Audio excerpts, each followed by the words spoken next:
स्वागत है आपका हमारे YouTube चैनल में। तो आज के इस वीडियो में हम क्लास 10 भारतीय भवन बुक का बायोलॉजी चैप्टर 1 जैव प्रक्रमण पोषण का दीर्घ उत्तरीय प्रश्नों का उत्तर करेंगे। पिछले वाले वीडियो में हम लघु उत्तरीय प्रश्नों का सभी प्रश्नों का उत्तर कर लिए थे। तो आज के इस वीडियो में हम दीर्घ उत्तरीय प्रश्नों का उत्तर करेंगे। तो चलिए वीडियो को स्टार्ट करते हैं। ये भारतीय भवन book class 10 chapter number 1 biology का है, जैव प्रक्रमण पोषण। दीर्घ उत्तरीय प्रश्न पहला है कि पोषण किसे कहते हैं। पोषण किसे कहते हैं। पोषण किसे कहते हैं। जीवों में होने वाली विभिन्न पोषण विधियों का उल्लेख करें। तो क्वेश्चन है हमारा कि पोषण किसे कहते हैं, और फिर है कि जीवों में होने वाली विभिन्न पोषण विधियों का उल्लेख करें। तो आंसर है कि सभी जीवों में होने वाला वह आवश्यक जैव प्रक्रम, सभी जीवों में होने वाला वह आवश्यक जैव प्रक्रम जिसमें कोई जीव ऊर्जादायक एवं शरीर निर्माता पोषक पदार्थों को ग्रहण कर उसका उपयोग करता है, उसे हम पोषण कहते हैं। तो पोषण किसे कहते हैं आपको समझ आया होगा कि सभी जीवों में होने वाला वैसा जैव प्रक्रम जिसमें जीव ऊर्जादायक एवं शरीर निर्माता पोषक पदार्थों को ग्रहण करके उसका उपयोग करता है, तो उसे हम पोषण कहते हैं। फिर है कि पोषण जीवों में पोषण की कितनी विधियां होती है। तो जीवों में होने वाली विभिन्न पोषण विधियों का नाम निम्नलिखित है। पहला है स्वपोषण और दूसरा है परपोषण। पहला है स्वपोषण और दूसरा है परपोषण। तो अब देखते हैं कि स्वपोषण किसे कहते हैं। तो देखिए अब है स्वपोषण किसे कहते हैं। तो पोषण की वह विधि जिसमें जीव भोजन के लिए अन्य जीवों पर निर्भर न रहकर अपना भोजन स्वयं संश्लेषित करते हैं, स्वपोषी कहलाते हैं। तो स्वपोषण कहलाते हैं या स्वपोषण को हम लोग स्वपोषी बोलते हैं। यानी जो जीव स्वपोषण करता है उसे हम स्वपोषी जीव कहते हैं।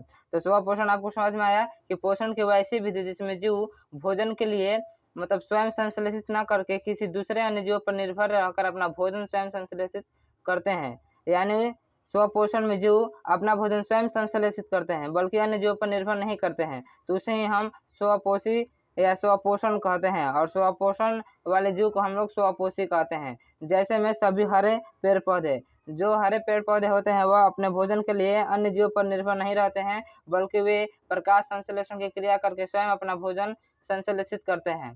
तो चलिए अब हम परपोषण को देखते हैं कि परपोषण किसे कहते हैं।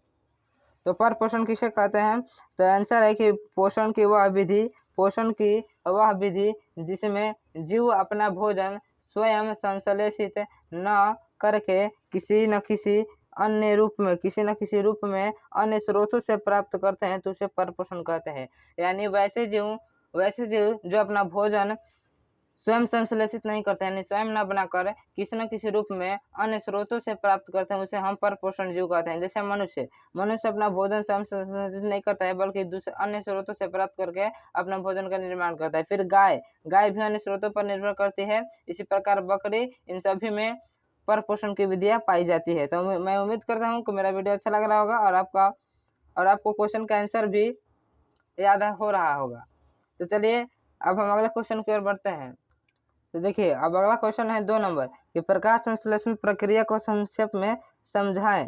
तो देखिए ये क्वेश्चन का आंसर हम लोग अति लघु उत्तरीय प्रश्न में भी किया था और दीर्घ उत्तरीय प्रश्न में भी दिया, इसलिए हमने इसे छोटे रूप में लिख दिया है, क्योंकि लघु उत्तरीय प्रश्न में दीर्घ उत्तरीय प्रश्न जैसे ही आंसर बतलाया गया था। तो देखिए आंसर है कि जिस प्रक्रिया के द्वारा पौधे अपना भोजन तैयार करते हैं उस मूलभूत प्रक्रिया को ही प्रकाश संश्लेषण कहते हैं। तो जिस प्रक्रिया द्वारा पौधे अपना भोजन तैयार करते हैं उस मूलभूत प्रक्रिया को ही प्रकाश संश्लेषण करते हैं। पिछले लघु उत्तरीय प्रश्न में बताया गया था कि प्रकाश संश्लेषण वह प्रक्रिया है जिसमें पौधे वायुमंडल से CO2 और सूर्य से सूर्य का प्रकाश तथा पृथ्वी से जल को ग्रहण कर अपने भोजन को संश्लेषित करते हैं, और इस पूरी प्रक्रिया को हम लोग प्रकाश संश्लेषण कहते हैं।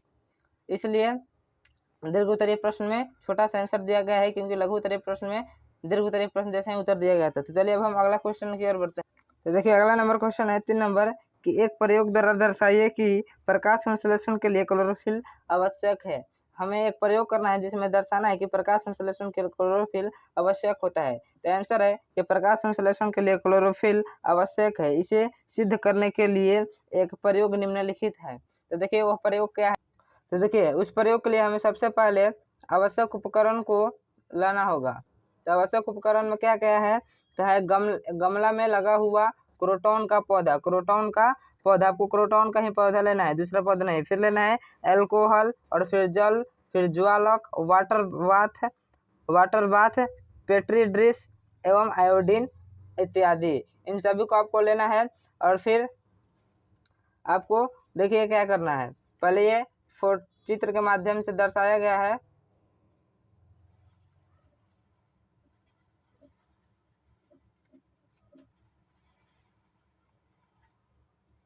अब हम आंसर की ओर इसको चलते हैं। तो देखिए अब इसको विस्तृत तरह से लिखा गया है कि गमला में लगा हुआ एक क्रोटॉन या कोलियस का पौधा लेकर उसे सूर्य के प्रकाश में 4 से 5 घंटा तक रख देते हैं। इसके एक चित्तीदार पत्ती को तोड़कर उसके सफ़ेद चित्तियों को रेखांकित कर लेते हैं। यानी एक क्रोटॉन या कोलियस का पौधा लेकर उसे सूर्य के प्रकाश में 4 से 5 घंटों तक रख देना है। फिर इसके बाद एक चित्तीदार पत्ती को तोड़कर, यानी उस क्रोटॉन के पौधे में से एक चित्तीदार पत्ती को तोड़ना है। फिर उसके सफ़ेद चित्तियों को रेखांकित कर लेना है कि उस पत्ते पर सफ़ेद पार्ट जो है वह कितने दूर में है, उसको रेखांकित कर लेना है।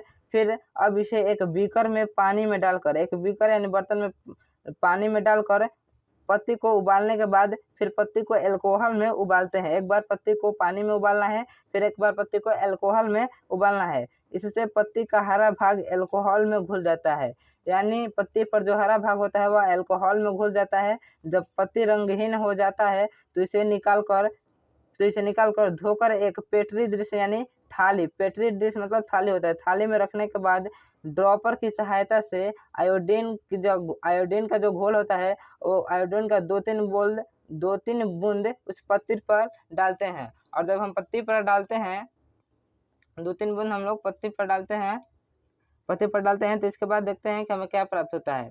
तो देखिए फिर है प्रेक्षण, यानी हम लोग जब प्रयोग किए तो उसके बाद हमें क्या निष्कर्ष मालूम है उसको हम देखते हैं।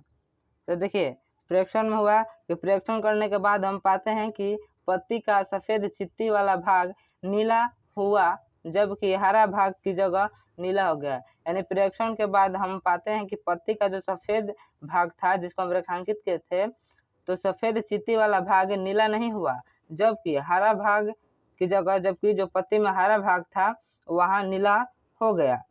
इससे निष्कर्ष निकलता है कि इससे सिद्ध होता है कि जहाँ क्लोरोफिल था वहाँ भोजन संश्लेषित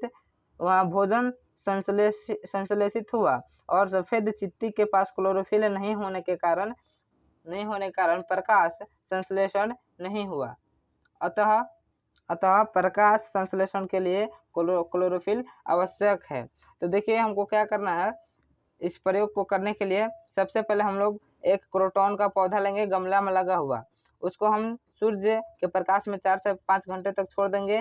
फिर उसके बाद उसके एक पत्ती को तोड़कर, और पत्ती पर जहाँ सफ़ेद वाला भाग है उसी को चित्तीदार भाग कहा जाता है, उसको रेखांकित कर लेंगे। यानी रेखांकित मतलब वो कितने दूर में है उसको रेखांकित कर लेंगे। फिर उसके बाद उस पत्ती को एक बीकर में पानी लेकर उस बीकर में हम पत्ती को उबालेंगे। फिर उस पत्ती को लेकर फिर उस उबले हुए पत्ती को लेकर हम लोग अल्कोहल में उसे उबालेंगे, और अल्कोहल में उबालने के बाद फिर पत्ती का हरा भाग जो होगा अल्कोहल में घुल जाएगा। जब हम अल्कोहल में उसे उबालेंगे तो उस पत्ती का हरा भाग अल्कोहल में घुल जाएगा, और जब पत्ती रंगहीन हो जाएगा तो उस पत्ती को निकालकर और उस पत्ती को धोकर एक पेट्री डिश में यानी एक थाली में रखकर ड्रॉपर की सहायता से आयोडीन के घोल को उस पत्ती पर 2 से 3 बूंद डालना है। और जब हम उस पत्ते पर आयोडीन का घोल डालेंगे तो देखेंगे जहाँ रेखांकित हम लोग किए थे चित्तीदार भाग को वहाँ पर नीला नहीं हुआ, क्योंकि वहाँ क्लोरोफिल नहीं था, और जबकि जहाँ हरा भाग था वहाँ नीला हो गया, यानी वहाँ पर क्लोरोफिल था। इससे सिद्ध होता है कि प्रकाश संश्लेषण के लिए हमें क्लोरोफिल की आवश्यकता होती है। तो चलिए अब हम अगले क्वेश्चन की ओर बढ़ते हैं। मेरे वीडियो को अपने दोस्तों के पास अधिक से अधिक शेयर करें, और मेरे वीडियो अच्छा लगे तो मेरे वीडियो को लाइक करें, और मेरे चैनल पर नए हैं तो मेरे चैनल को सब्सक्राइब कर बेल आइकन कॉल पर सेट कर लें, ताकि मैं जो कुछ भी वीडियो बनाता हूँ उसका नोटिफिकेशन आपके पास पहुँचता रहे। तो चलिए अब हम अगला क्वेश्चन नंबर 4 की ओर बढ़ते हैं। ये दीर्घ उत्तरीय प्रश्न है, क्वेश्चन नंबर 4। तो क्वेश्चन नंबर 4 है कि प्रकाश संश्लेषण के लिए CO2 आवश्यक है, इसे साबित करने के लिए एक प्रयोग का वर्णन करें। तो इसके पिछले वाले क्वेश्चन में हमने देखा था कि प्रकाश संश्लेषण के लिए क्लोरोफिल आवश्यक होता है, उसको हमने सिद्ध किया था।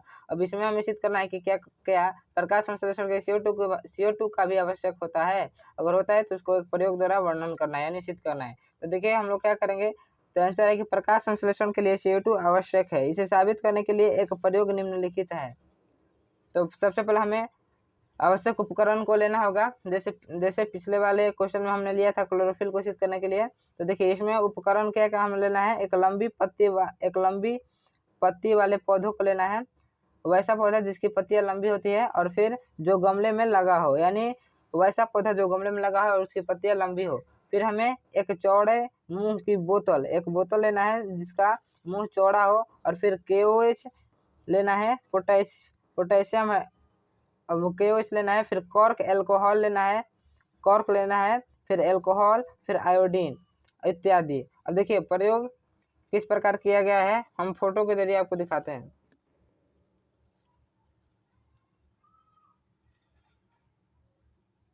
तो देखिए यहाँ पर लंबी पत्ती वाले एक गमले में लगा हुआ पौधा को लेना है और उसको एक बोतल लेना है जिसका मुंह चौड़ा हो, और उस बोतल से पत्ती को आधे भाग को ढक देना है और चौड़ी में वाला बोतल लेना है। फिर बोतल में KOH को डालना है, और यहाँ पर फिर हम लोग यहाँ पर प्रयोग किए हैं।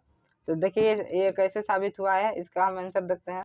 तो देखिए यहाँ पर लिखा है कि सबसे पहले जो पौधा 2 दिनों तक अंधेरे में था उसको लेंगे, मतलब हमको वैसा पौधा लेना है जो 2 दिनों तक अंधेरे में था, उसको लेंगे और जिससे प्रकाश संश्लेषण की प्रक्रिया नहीं हो पाएगी और स्टार्च नहीं बनेगा। यानी वैसा पौधा लेना है हमको जिसको प्रकाश में नहीं रखा गया है बल्कि 2 दिनों से अंधेरे में रखा गया है, उसको लेंगे जिससे प्रकाश संश्लेषण की प्रक्रिया नहीं हो पाएगी और स्टार्च नहीं बनेगा। अब एक चौड़े मुंह की बोतल में थोड़ा सा कास्टिक पोटास, यानी KOH को कास्टिक पोटास कहा जाता है, उसका सांद्र घोल लेंगे। फिर बोतल के कॉर्क को बीचों बीच काट कर, यहाँ पर देखिए जो बोतल का कॉर्क है उसको बीचों बीच काट दिया गया है और उसमें पत्ती को अंदर डाल दिया गया है। तो वहीं बोल रहा है कि यहाँ पर बीचों बीच काट कर 2 टुकड़ों में बांट देंगे और टुकड़ों के बीच पत्ती को इस प्रकार दबाकर डालेंगे कि पत्ती का आधा भाग बोतल के अंदर और पत्ती का आधा भाग बोतल से बाहर।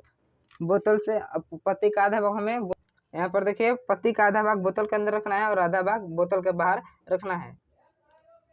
तो पत्ती का आधा भाग बोतल से बाहर और आधा भाग अंदर होना चाहिए। अब इसे 3 से 4 घंटों तक के लिए सूर्य के प्रकाश में रखेंगे। अब हम क्या करेंगे, उस गमले को सूर्य के प्रकाश में हमको 3 से 4 घंटे तक रखना है। फिर 3 से 4 घंटों के लिए सूर्य के प्रकाश में रखेंगे। अब इस पत्ती को अल्कोहल में थोड़ी देर तक उबालेंगे।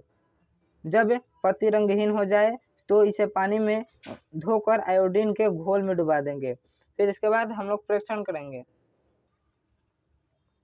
तो परीक्षण करने पर हमें प्राप्त होता है कि पत्ती को डुबाने के बाद हम पाते हैं कि बोतल के बाहर था जो पत्ती को डुबाने के बाद हम पाते हैं कि जो पत्ती का भाग जो बोतल के बाहर था वह गाढ़े नीले रंग का हो जाता है, और जो बोतल के अंदर था वह हल्के पीले रंग का हो जाता है। यानी जो पत्ती का आधा भाग बाहर था वह गाढ़े नीले रंग का हो जाता है और जो पत्ती का भाग आधा अंदर था वह हल्के पीले रंग का हो जाता है। इससे निष्कर्ष निकलता है कि इससे सिद्ध होता है कि आयोडीन स्टार्च को नीला कर देता है। इससे सिद्ध होता है कि आयोडीन जो है वह स्टार्च को नीला कर देता है, और जो बोतल के अंदर पत्ती का भाग था वह नीला नहीं होता, क्योंकि पोटास का घोल CO2 को सोख लेता है, जिससे पत्ती के भीतरी भाग में स्टार्च नहीं बन पाता है। इस कारण से यह सिद्ध होता है कि प्रकाश संश्लेषण के लिए CO2 आवश्यक है। तो चलिए इस क्वेश्चन का भी हमने आंसर कर लिया। एक बार इस क्वेश्चन का आंसर हम अब से दिखा दें। तो ये क्वेश्चन का आंसर है, आप एक बार देखकर इसका स्क्रीनशॉट ले लें अपने फेयर पर इसे नोट कर लें। फिर इसी प्रश्न का आधा भाग यहाँ पर है, इसका भी स्क्रीनशॉट ले लें। तो चलिए आज के लिए बस इतना ही। अगले वाले वीडियो में हम क्वेश्चन नंबर 5 को देखेंगे कि अमीबा का भोजन क्या होता है और अमीबा में पोषण का वर्णन किस प्रकार होता है। वीडियो अच्छा लगे तो मेरे वीडियो को लाइक करें, अपने दोस्तों के पास शेयर करें, और मेरे चैनल पर नए हैं तो मेरे चैनल को सब्सक्राइब कर बेल आइकन कॉल पर सेट कर लें, ताकि मैं जो कुछ भी वीडियो बनाता हूँ उसका नोटिफिकेशन आपके पास पहुंचता रहे।